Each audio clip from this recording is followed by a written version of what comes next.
ಇಲ್ಲದೆ ಹೋದರೆ ಹೇಳಿಕೊಳ್ಳುವುದಕ್ಕೆ ನಂದನಾಮತಿಯ ಯುವರಾಜ ನಾನು. ಆದರೆ ಏನು ಮಾಡೋಣ ಹೇಳಿ, ಒಬ್ಬ ಯುವರಾಜನಿಗೆ ಒಂದು ಸ್ಥಾನ, ಮಾನ, ಮನ್ನಣೆ, ಗೌರವ ಪ್ರತಿಯೊಬ್ಬರಿಗೂ ಇದ್ದೇ ಇರ್ತದೆ. ಬಿಡ, ಒಂದು ಮನೆಯಲ್ಲಿ ಹುಟ್ಟಿರುವಂತಹ ಮಗು ಕಾಣುವುದಕ್ಕೆ ಹೇಗೇ ಇದ್ರು ಅದು ತನ್ನ ಮಗು ಎಂಬ ಹಾಗೆ ಲಾಲನೆ ಪಾಲನೆಯಲ್ಲಿ ಮುಂದಾಗುತ್ತಾರೆ ತಂದೆ ತಾಯಿಯಂದಿರು. ಆದರೆ ನಮ್ಮ ಮನೆಯಲ್ಲಿ ಮಗ ಹುಟ್ಟಿದ್ದಾನೆ ಅಷ್ಟೇ ಭಾವನೆ ನಮ್ಮ ಅಪ್ಪನಿಗೆ. ಏನಿದ್ದರೂ ರಾಜಕೀಯ ತಲೆಬಿಸಿ, ಮಗಳ ಕುರಿತಾಗಿ ಅತಿಯಾದಂತಹ ಪ್ರೀತಿ, ಇವು ಎರಡೇ ಹೊರತು ಮಗನ ಕುರಿತಾಗಿ ಸ್ವಲ್ಪವೂ ಲಕ್ಷ್ಯ ಇರಿಸಿದವನಲ್ಲ ನನ್ನಪ್ಪ. ಏನು ಮಾಡೋಣ, ಅರಮನೆಯಿಂದ ಹೊರ ಹೋಗಿ ನಾನೇನಾದರೂ ಸಾಧಿಸೋಣಂತಿದ್ರೆ ನಮ್ಮವರೆಲ್ಲ ಹೇಳುವುದು, ನೀವು ಯುವರಾಜರಿದ್ದೀರಿ, ಎಲ್ಲೂ ಹೋಗಬೇಡಿ ಅಂತ. ಹೊರಗೆ ಹೋಗ್ಲಿಕ್ಕೆ ನಮಗೊಂದು ರೀತಿಯ ಕಟ್ಟುಪಾಡು. ಆದ್ರೆ ಅರಮನೆಯಲ್ಲಿದ್ದು ಸಂತೋಷ ಯಾವ ಕ್ಷಣಕ್ಕೂ ಇಲ್ಲ, ಅದೇ ಬೇಸರ. ಆದರೂ ಬದುಕಿನಲ್ಲಿ ಒಂದು ಆಸೆಯಿಂದ ಹೊತ್ತವನ ಹೇಗೂ ಯುವರಾಜ. ನಾಳೆ ನಮ್ಮ ಅಪ್ಪ ಸತ್ತ ಮೇಲೆ ಈ ನಾಡ ಅಧಿಕಾರಿ ಆಗುತ್ತೇನೆ ಎನ್ನುವಂಥ ಒಂದು ಆಸೆಯನ್ನು ಹೊತ್ತು ಇದು ತನಕ ಕಾಲವನ್ನು ನಡೆಸುತ್ತಾ ಬಂದವನಿದ್ದೇನೆ. ಆದರೂ ಯಾಕೋ ಏನು ಮನಸ್ಸಿಗೆ ಒಂದು ರೀತಿಯಾದಂತಹ ಬೇಸರ. ಆ ಬೇಸರದ ನಿವಾರಣೆ ಆಗಬೇಕು ಅಂತಿದ್ರೆ ನನ್ನ ಆತ್ಮೀಯ ತಿರುಪತಿ ಇದ್ದಾನೆ. ಮೊದಲು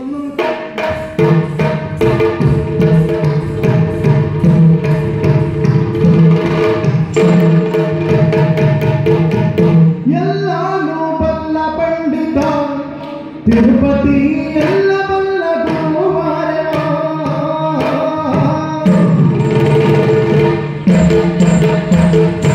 ಎಲ್ಲಾನು ಬಲ್ಲ ಪಂಡಿತ ತಿರುಪತಿ, ಎಲ್ಲ ಬಲ್ಲ ಗುರುವಾರ. ತಿರುಪತಿ ಎಲ್ಲ ಬಲ್ಲ ಗುರುವಾರ.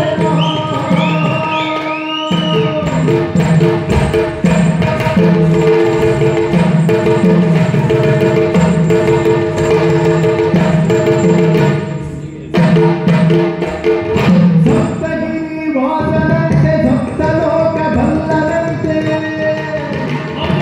ಸಪ್ತಗಿರಿ ವಾಸನಂತೆ ಸಪ್ತಲೋಕ ಬಲ್ಲದಂತೆ, ಎಲ್ಲಾರ ಕುಣಿಸುವಂತೆ ತಿರುಪತಿ, ಎಲ್ಲಾರ ಕುಣಿಸುವಂತೆ ತಿರುಪತಿ, ಎಲ್ಲಾರ ಗುರು ಖಂಡಿತ.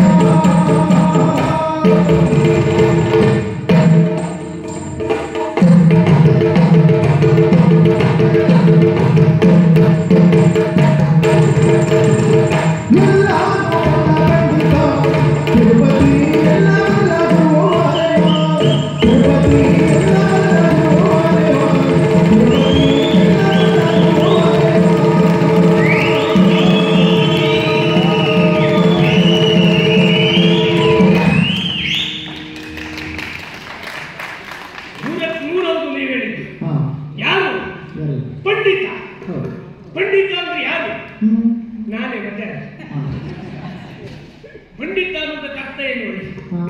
ಎಲ್ಲವನ್ನೂ ಬಲ್ಲವ, ಎಲ್ಲವನ್ನೂ ಗೊತ್ತಿದ್ದವ. ಅವ ಯಾರು? ನಾನು ಪಂಡಿತ ಅಲ್ಲ, ನಾ ಪಂಡಿತನೇ ಅಂತಲ್ಲ. ನೀವು ಹೇಳುವಂತೆ ಎಲ್ಲವನ್ನೂ ಬಲ್ಲವನೇ ಪಂಡಿತ, ನಾನು ಅದೇ ಸ್ವಾಮಿ. ಹಾಗಾಗಿ ಗುರು ಅಂತ ಗುರು ಅಂದ್ರೆ ಅಂತ ದೊಡ್ಡದು, ಲಘು ಅಂತ ಇದ್ದದ್ದೇ ಗುರು. ದೊಡ್ಡದಾಗುದು ಯಾವಾಗ? ನಮಗಿಂತಲೂ ಸಣ್ಣದಿದ್ದಾಗ. ಇಲ್ಲ ದೊಡ್ಡದಾಗುದು ಹೇಗಿಲ್ಲ. ಈಗ ಒಂದು ಗುರುಮಂಡಲ ಒಬ್ಬ ಬುದ್ಧಿವಂತ ಅಂತ ಆಗುದು ಯಾವಾಗ? ಅವ ಬೇಕಾದನ್ನು ಓದಿದ್ರೆ ಅವು ಕಲ್ತ್ಕೊಂಡು ಅವ ಬುದ್ಧಿವಂತ ಅಂತ ಆಗುದು ಒಂದು ನಿಮ್ಮ ಕಲ್ಪನೆ. ಅಲ್ಲೇ ಒಬ್ಬ ಬುದ್ಧಿವಂತ ಅಂತ ಗೊತ್ತಾಗುದು ಯಾವಾಗ? ಅವನು ಸುತ್ತಮುತ್ತಲು ಹೆಜ್ಜೆ ಇದ್ದ. ಇಲ್ಲಿ ನಾವು ಬುದ್ಧಿವಂತ ಅಂತ ಆಗುದು. ಈಗ ನಮಗೊಂದು ಸಿಹಿ ಅಂತ ಗೊತ್ತಾಗುದು ಯಾವಾಗ? ಅದ್ರ ಅನುಭವ ಗೊತ್ತಾಗುದು ಹೇಗೆ? ಕಹಿ ತಿಂದು ಅನುಭವಿಸಿದ್ರೆ ಮಾತ್ರ ಅಲ್ವಾ?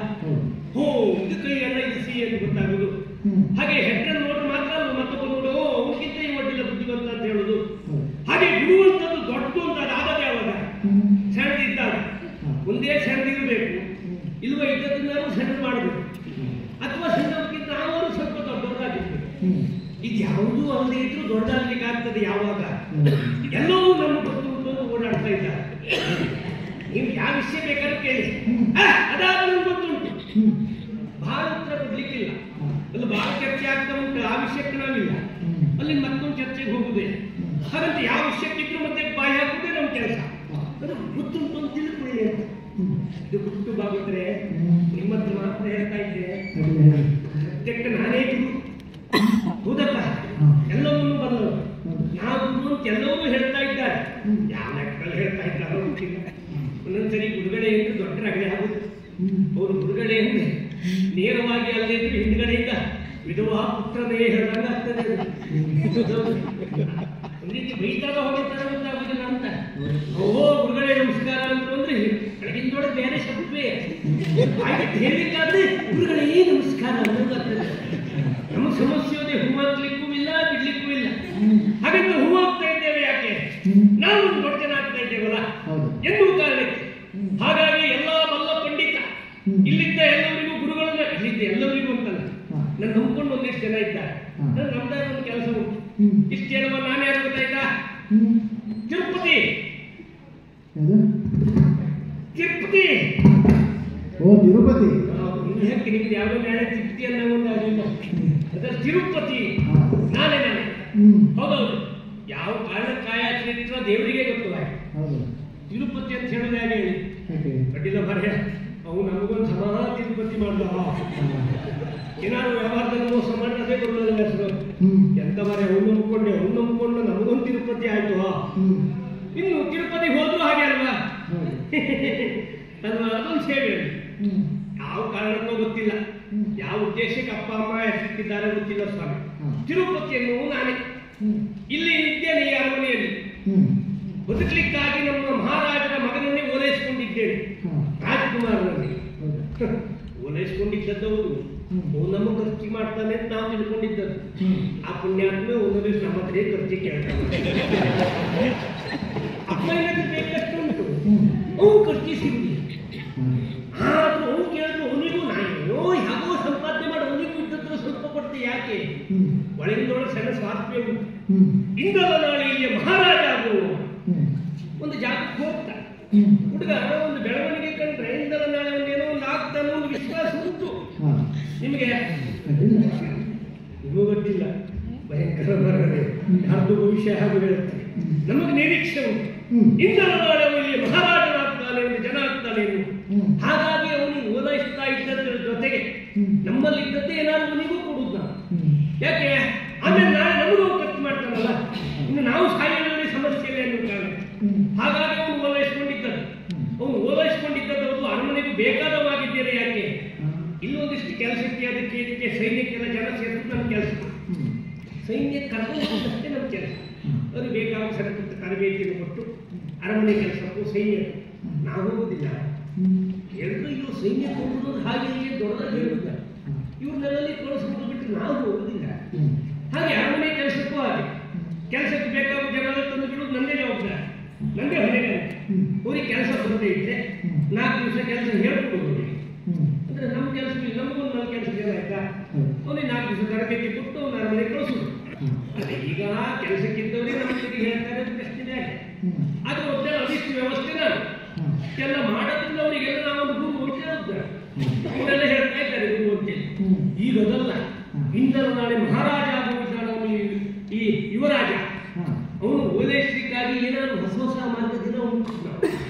ಅವನು ರಾಜ ಆಗ್ತಾನೋ ಬಿಡ್ತಾನೋ ಪ್ರಶ್ನೆ ಬೇರೆ. ಅವು ಕಂಡವರು ಹೊಗಳುದು ಹೇಗೆ?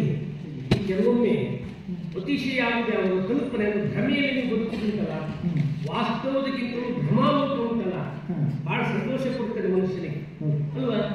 ನಿಮ್ಗೊಂದು ಕನಸಲ್ಲಿ ಸಿಗೋ ಸಂತೋಷ ಸಿಗ್ತದ? ಅದು ಹೇಗೆ ಏನು ನಾನು ಕೇಳುವುದಿಲ್ಲ. ಹಾಗೆ ಒಂದು ವಾಸ್ತವ ಅಲ್ಲ, ಭ್ರಮಾಲೋಕ ಅನ್ನೋದಷ್ಟು ಒಂದು ಸಂತೋಷದ ಲೋಕ, ನಮ್ಮ ಕಲ್ಪನೆಗೂ ನಿಲ್ಕದ ಲೋಕ. ಹಾಗೆ ಇವನ ಭ್ರಮಾಲೋಕ ತೇರಿಸಿದ್ ನಾವು ಈ ಯುವರಾಜನನ್ನು. ನೀ ಹೀಗಿದ್ದೆ, ನಾಳೆ ನೀವು ಮಹಾರಾಜ ಅಂತ ಹೇಗಿರುತ್ತೆ, ಈ ಭ್ರಮೆಯಲ್ಲಿ ಬದುಕಿಸುವುದು. ಅವು ನಮ್ಮನ್ನು ಹೆಚ್ಚಿಗೆ ಕಷ್ಟ ಮಾಡ್ತಾರಲ್ಲ, ಅದೇ ಉದ್ದೇಶ. ಉಳಿದ ಶಿಷ್ಯರು ಹೇಳ್ಕೊಳ್ಳಿಕ್ಕೆ ಈಗ ಬಹಳ ಜನ ಇಲ್ಲ. ನನ್ನ ಬಿಟ್ಟು ನನ್ನ ಕೆಲಸ ಒಬ್ಬನೇ ಇದ್ದದ್ದು. ಹೌದೌದು. ಹಾಗಾಗಿ ಅವನಿಗೆ ಹೇಳ್ತೇನೆ, ಒಂದು ಮಹಾರಾಜರ ಆದ್ಮೇಲೆ ಅವನು ಹೊಗಳು ಅದೆಲ್ಲ ಕಲಿತು ಅಭ್ಯಾಸ ಮಾಡುವುದು ಕೇಳಿದ್ದೆ. ಯಾವುದಕ್ಕೆ ಅವ್ರು ಕೊಡುವ ಮನಸ್ಸು ಅವು ಯಾವ ರೀತಿ ಹೊರತಾನೆ ನಮಗೂ ಗೊತ್ತಾಗ್ಬೇಕಲ್ಲ. ಗೊತ್ತಾಗ್ಬೇಕು ಅಂತ ನಾವು ನನ್ನ ಶಿಷ್ಯ, ಅವ್ನು ಬಂದ್ಮೇಲೆ ಗೊತ್ತಾಗ್ತದೆ ಅವನೇ ಶಿಷ್ಯನ ನಾನೇ ಶಿಷ್ಯನ, ಅವನೇ ಗುರುವ ನಾನೇ ಗುರುವ. ಅವನು ಕರೀತೆ ನೋಡಿ, ಏ ರಮಕಾಂತ್ ರಮಕಾಂತ್ ಬದುಕಲು ಸಾಗಿಸಲು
ಅದಾದ್ರೂ ಹೀಗೆ ಏನು ಮಹಾ ಅಭಿನಯ ಉಂಟಲ್ಲ.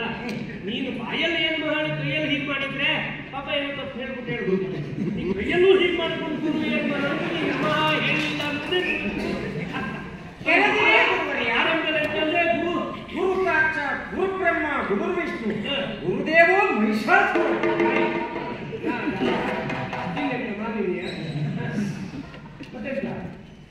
ನಾನು ಮಹೇಶ್ವರ ಗುರು ಸಾಕ್ಷಾತ್ ಪರಬ್ರಹ್ಮ ಗುರುದೇವ ಮಹಿಷಾಸುರ ತಸ್ಮೈ ಶ್ರೀ ಗುರು ಏನ್ ಮಹಾ. ಈ ತಸ್ಮೈಯಲ್ಲ ಅದಲ್ಲ ಅದಲ್ಲ ಅಲ್ಲ ನೋಡ್ರಿ, ನೀವು ನನ್ನ ಶಿಷ್ಯ ನೀವು ಗುರು ಹೇಳಿ ನೋಡ್ರ ಮಾಡ್ಲಿಕ್ಕೆ ಬಂದ ನಮಸ್ಕಾರ ಮಾಡ್ಲಿಕ್ಕೆ ಬಂದ ಗೊತ್ತಾಗ್ಲಿಕ್ಕೆ ನಂಗೆ ಸ್ವಲ್ಪ ಗೊತ್ತಾಗಬೇಕು. ಇಬ್ಬರು ನೋಡಿ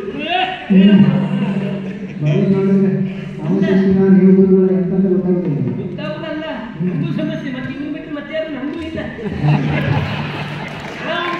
ನಾಳೆ ಹುಟ್ಟಿಲ್ಲ ಹೇಳ್ಕೊಬೋದು, ನಂಗೆ ಗೊತ್ತಿಲ್ಲ ಅವ್ರು ಕಳಿಸೋದು ನೀನು ನೀನೇ ಯಾರು ಬೇಕು ಅವ್ರು ಹುಡ್ಕೊಂಡು ಮಾಡಿ ನಾವೇ ಗುರುಗಳೇ ಕೆಳಗಿನೇ ಗುರುಗಳೇ ಹೌದು ಜೋರ್ ಶೆಟ್ಟಿಯಲ್ಲ ಪಟ್ಟಿಗೊಂದು ನೀರು ಹಾಕ್ತದೆ. ಇದು ನಿಂದೆ ಯಾವ ಗರ್ಭಿಣಿಯಲ್ಲಿ ನಂದು ನೀವು ಹಾಕಬಹುದು ನೀರು ಹಾಕಿದ್ರೆ ನಿಂಗೆ ಸಮವಸ್ತ್ರ ಮೊನ್ನೆ ಹಾಕಿದ್ರೆ ಇವತ್ತು ಹಾಕಿದ್ರು ಎಲ್ಲ ಹಳ್ಳಿ ಹೇಳಿ ಅದೆಲ್ಲ ಹಳ್ಳಿ ಅಂತ ಕೇಸಲ್ಲಿ ಹೇಳಿ ಗುರುಗಳೇ ಅದು ನೀವು ಎಷ್ಟೇ ಬೈಲಿ ಎಷ್ಟೇ ದಂಡಿಸಿರಿ ಆದ್ರೆ ನಿಮ್ಮ ಬಗ್ಗೆ ಅಪಾರವಾದಂತಹ ಭಕ್ತಿಯನ್ನು ಹೊಂದಿರುವವ ಈ ರಮಾಕಾಂತ್. ಅಯ್ಯಪ್ಪ ನೀವು ಬಾಯಲ್ಲಿ ಹೇಳಬೇಕು. ಯಾಕೆ ಹೇಳಿ ಗೊತ್ತಿಲ್ಲ ಹೇಳು. ಪ್ರಪಂಚದಲ್ಲಿ ಮನುಷ್ಯನೊಬ್ಬ ಹೇಳಿಕೆಯನ್ನು ಸಾಧಿಸಬೇಕಂತಾದ್ರೆ ಸರಿಯಾದ ದಾರಿಯನ್ನ ತೋರ್ಲಿಕ್ಕೆ ಜೀವನದಲ್ಲಿ ಮುಂದೆ ಒಂದು ಗುರಿ ಇರಬೇಕು, ಹಿಂದೆ ಒಂದು ಗುರು ಇರಬೇಕು. ಗುರುಗಳೇ ನಿಂಗೆ ಹಿಂದೆ ಗುರು ಇರ್ಲಿಕ್ಕೋ ಕುತ್ಕೊಳ್ಳಿಕ್ಕೆ ನಿಮ್ಗೆ ಹಿಂದೆ ಗುರು ಆಗ್ತದೆ ರಕ್ತ ಕೆಟ್ಟ ಅದಕ್ಕೆ ನಾವು ಅದಕ್ಕೆ ಔಷಧಿ ಉಂಟು ಅಂತ ಬಸಳೆ ಸಂಪತ್ತು ಉಂಟ ಬಸಳೆ ಸಂಪತ್ತು ಯಾವ ಗುರು ಇಲ್ಲ ಏನೂ ಇಲ್ಲ. ಅದಲ್ಲ ನೋಡ್ರೆ ಬದಲು ಗುರು ಸರಿಯಾದ ಮಾರ್ಗದರ್ಶನವನ್ನು ಕೊಡಲು ನಿಮ್ಮಂತ ಗುರು ಇರಬೇಕು. ಹೀಗೆ ಜೀವನದಲ್ಲಿ ಒಂದು ಗುರಿ ಬೇಕು, ಅವರನ್ನು ತೋರಿಸಲಿಕ್ಕೆ ಒಬ್ಬ ಗುರು ಬೇಕು. ಸರಿ ಸರಿ ಅದಕ್ಕೆ ತಿಳಿದವರು ಹೇಳಿಲ್ವೇ? ತಿಳಿದವರು ಹೇಳಿದ್ದಾರೆ, ನೀ ಅಂತ ತಿಳ್ಕೊಂಡು ಹೇಳಿ. ಗುರುವಿಗೆ ಗುಲಾಮ ಕಾಗದ ತನಕ ದೊರೆಯ ದಂಡ ಮುಗುತಿ. ನೀ ಮೊದಲೇ ಹೇಳಿದ್ದಲ್ಲ ಅದು ಬದಿಯ ಅಂತೆಲ್ಲ ಗುರುವಿನ ಗುಲಾಮ ನಾಗದ ತನಕ ದೊರೆಯ ದಂಡ ಮುಗುತಿ. ಗುರುಗಳೇ ಮುಗುತಿ ಸಿಗ್ತದ ಇದು ಕರೆದೆ ಅಂತ ವಿಷಯ ಅಂತ ಗೊತ್ತಾಯ್ತು. ಏನೋ ಅಂತ ಗೊತ್ತಿಲ್ಲ, ನಿನ್ನಲ್ಲಿ ಹೇಳಿದ್ದೇನೆ ಅಭ್ಯಾಸ ಮಾಡ್ಬೇಕು, ಅಧ್ಯಯನ ಮಾಡ್ಬೇಕು. ಯಾವ ಯಾವುದೋ ವಿಷಯ ಅಲ್ಲ, ಆ ವಿಷಯ ಹೇಳ್ಕೊಡ್ಲಿಕ್ಕೆ ನಂಗೂ ಬಹಳ ಏನು ಗೊತ್ತಿಲ್ಲ. ನಂಗೆ ಕಷ್ಟ ಗೊತ್ತುಂಟ ಅದಲ್ಲ. ಇನ್ನೋರು ನಮ್ಮ ಯುವರಾಜ್ ಇದ್ದಾರಲ್ಲ, ಈಗ ನಿನಗೆ ಖರ್ಚು ಕೊಡುವುದು ಯಾರು? ನೀವು ನಾನಲ್ಲ. ನಾನು ಯಾವುದೋ ರೀತಿ ಸಂಪಾದನೆ ಮಾಡ್ತೇನೆ ಬಿಟ್ಟು ನಿಂಗೆ ಹಾಗೆ ಹೇಳುದು ಅಂಬ. ಆದ್ರೆ ಈಗ ನಮ್ಮ ಸಂಪಾದನೆ ನಿನ್ನ ಖರ್ಚಿಗೆ ಇನ್ನೂ ಹೆಚ್ಚಿಗೆ ಸಿಗ್ಬೇಕು ಅಂತಾದ್ರೆ ಇಂದಲ್ಲ ನಾಳೆ ಇಲ್ಲಿ ಯುವರಾಜ ಇದ್ದಾರಲ್ಲ ಯಾರು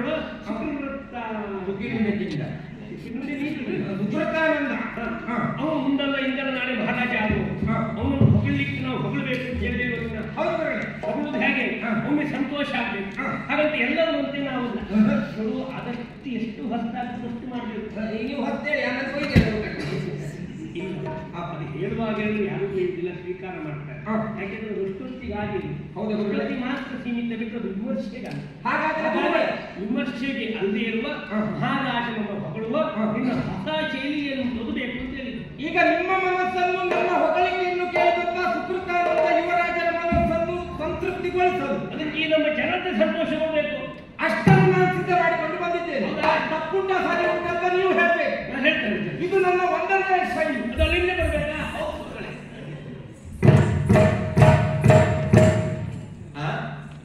ರಾಜಾದಿರಾಜ ರಾಜಮಾರ್ತಾಂಡ ವೈರಿಕತೆ ಪೀಠ ಸ್ವರೂಪ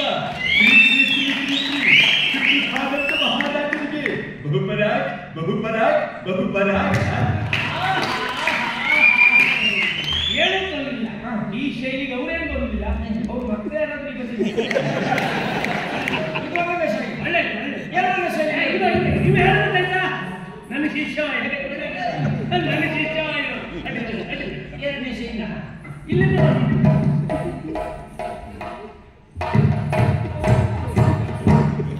ರೋಜೋದಿ ರೋಜು ರೋಜು ಮಾಡ್ಕೊಂಡು ಓಯ್ದು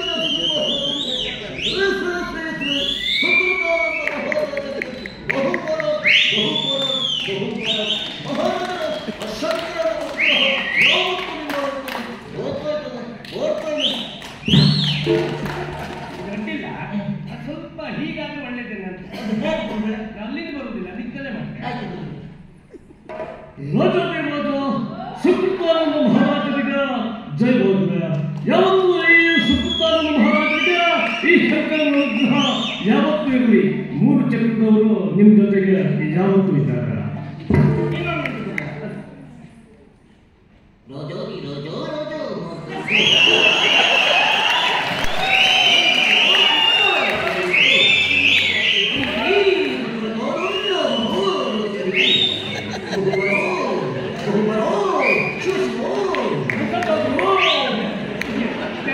ಸತ್ತು ಸುದ್ದಿ ಹೇಳುವುದು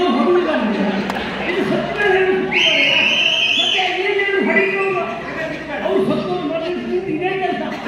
ಹೀಗಿತ್ತು ಏನಾದ್ರು ಗೊತ್ತಾಗಲಿಕ್ಕೆ ಪದ್ಯ ರೂಪದಲ್ಲಿ ಮಹಾರಾಜರನ್ನು ಹೊಗಳುತ್ತೇನೆ. ಇವಾಗ ನಾವು ಎಷ್ಟು ಪದ್ಯ ರೂಪದಲ್ಲಿ ಒಂದು ಶೈಲಿ ಹೆಸರೇಳುವುದಿಲ್ಲ, ನೀವೇ ತಿಳ್ಕೊಳ್ಳಿ. ಇದು ಒಂದನೇ ಶೈಲಿ.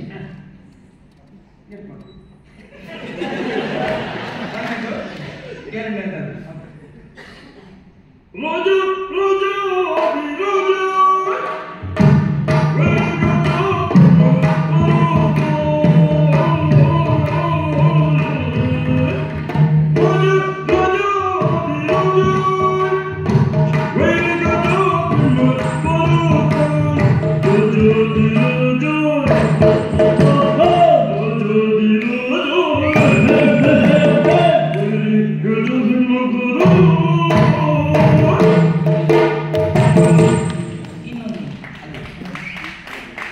ಅವ್ರ ಮತ್ತೆ ಇಲ್ಲೇ ಇದ್ದಿದ್ದು ಈಗ ಹಲವು ಮಕ್ಕಳ ತಾಯಿ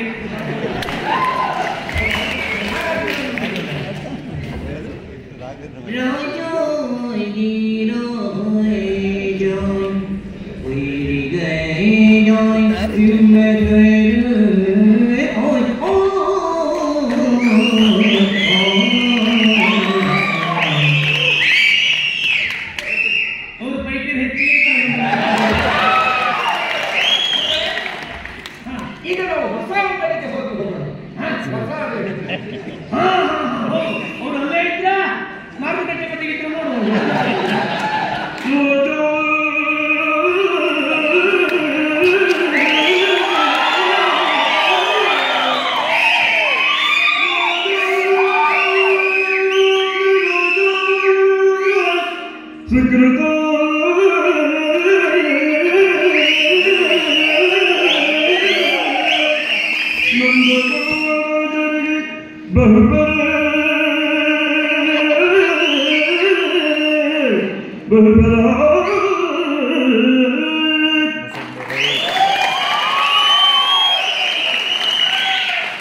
ಇದವರಿಗೆ ಗೊತ್ತಾದ್ರೆ ಅಲ್ಲಿಂದ ಕಲಿಸ್ತಿ ಕಡೆ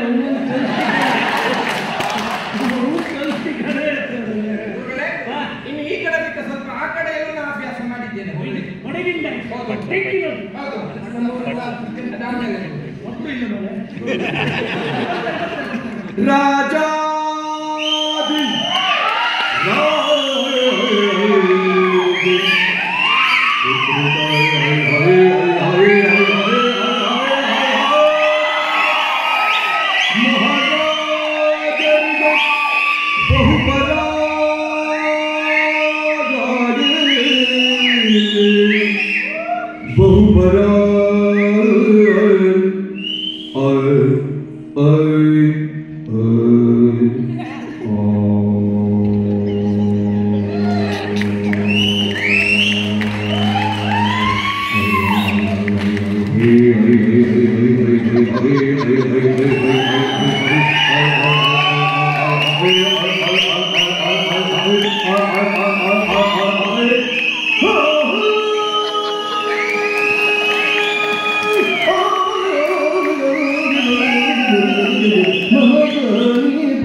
ನಿಜವಾಗ್ಲೂ ಈ ಶೈಲಿಗೆ ನಮ್ಮ ಯುವರಾಜ್ ನಮ್ಗೆ ಖರ್ಚು ಕೊಡೋದು ಬೇಡ, ನಮ್ಮ ಪ್ರಜೆಗಳೇ ಒಂದು ಖರ್ಚು ಬೇಕರಾದದ್ದು ಮತ್ತೆಂತ ಆಗ ಬಡಗಿ ಬಂದು ಹೇಳುವಾಗ ಅವರಿಬ್ರು ಬಾರಿಸ್ತಾ ಇದ್ರು. ಈಗ ತೆಕ್ಕಿದ್ದೆ ಹೇಳುವಾಗ ಒಬ್ರು ಇಲ್ಲ ಇರ್ತಾರೆ. ನೀನು ಬರೀ ಇದಲ್ಲ, ಅದ್ರ ತಾಳದ ಒಂದು ಪದ್ಯ ಹೇಳು, ಅವಾಗೆಲ್ಲ ಜೋರಿ ಪದ್ಯ. ಹಾಗಾದ್ರೆ ಇದು ಜೋರಿ ಹೇಳಿ ಶೈಲಿ. ಬರ್ತೇನೆ.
ಇವತ್ತು ಸಮಸ್ಯೆ ಇಲ್ಲ, ಅದೆಲ್ಲ ನಾನು ಈ ಒಬ್ಬನೇ ಶಿಷ್ಯ ಇದ್ದೇನೆ ಮಾಡ್ಕೊಂಡಿದ್ದೆ, ನನಗೂ ಸಂತೋಷ ಆಯ್ತು. ಮತ್ತೆ 3 ಜನ ಇದ್ದಾರೆ ನೋಡಿ, ಅವ್ರಿಗೆ 3 ಜನ ಏನು ಮಾಡ್ತಾರೆ ಅಂತ ತಲೆ ಬಿಸಿ ಮಾಡೋದು ಬೇಡ. ಒಡ್ಲಾಡಿಯರು ಬಾಲನ್ನ ಸೇರಿ ಕೊಡ್ತಾರೆ, ಆ ಬಗ್ಗೆ ಮಂಡೆ ಬಿಸಿ ನಾನಿನ್ನ ಈ ಶೈಲಿಯಲ್ಲಿ ಅವ್ರನ್ನ ಹೊಗದು ಅವ್ರು ನಮ್ಗೆ ಸಂತೋಷವನ್ನು ನಮ್ಗೆ ಕಟ್ಟಿ ಕೊಡೋದು. ಮತ್ತು ಜೋರಾಗ್ತಾರೆ ಅವರು ಹೇಳಿಕೊಂಡು ಬಂದಿದ್ದೇನೆ.